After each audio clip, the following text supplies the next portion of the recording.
iki kibazo cya Yago na Godfather na Jihad n'abandi bantu bari hamwe budutsiko hari ukuntu bagiye biremamo udutsiko tumwe dushyigikira abandi byatangiye tubona nka showbiz nk'uko showbiz ziriho ariko tuza kubona ko biri kugenda bifata indi ntera aho batangiye kuzanamo amagambo ubona aganisha ku byaha aganisha ukura amacakubiri aganisha ku ngengabitekerezo. Yago yarahamagawe arabazwa. Yago yongera gushyira video hanze.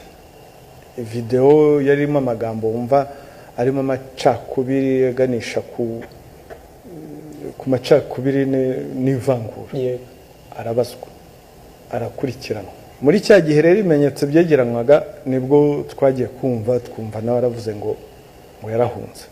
Yago ahunze rero yaragikurikiranwa cyangwa iperereza ku byo kuri ibyo ngibyo ryari ryararangiye ahunze yaragikurikiranwa nibyo kuko abonye ko atangiye kubazwa ku byaha biremereye nka biriya by'ivangura yavuze yahise agenda. Dr.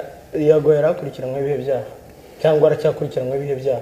Yago ariko nawe aravuga ati ngewe mpunza agatsiko k'abantu bankoreye yicarubozo mu gihe cy'imyaka 4. Ni nkuko nawe afite akandi gatsiko nta kujya wumva avuga ngo big energy. Tariki 14 mu kwezi kwa gatatu umwaka wa 2022 twakira ikirego cya Nyarwaya Innocent ariwe Yago arega uzaba kiriho Cyprien ariwe Jihad. Niba wumva uri victime w'ikibazo runaka ariko ngo yagiye ataka ni mwamwumva gutaka ni kumwe bajya kuri social media urese ubutaka. Niba yarabegereye Yago ntabwo mwabonaga ko ibi bintu mushobora kuba shakira igaruriro kuko ndetse no bijyanye no kugenza icyaha mushobora no gukumira ko ibikorwa runaka bishobora kuba byageza mu cyaha? Yego, hari urundi rutonde ejo ndakurikiranye ikiganiro cya Yago ndakireba cyose ariko numva yavuzemo amazina menshi, harimo Sabe, harimo M Irene, harimo abitwa ba Rocky, harimo abo ba Jihad, harimo ba DJ Brian na Jihad bigeze gukurikiranwaho nabo icyaha cyo amategeko araharira abagarura. Yego, harabo muragarura urugero naguhaye ni nk'abo ngabo bakurikiranwa ibyo bya Yago.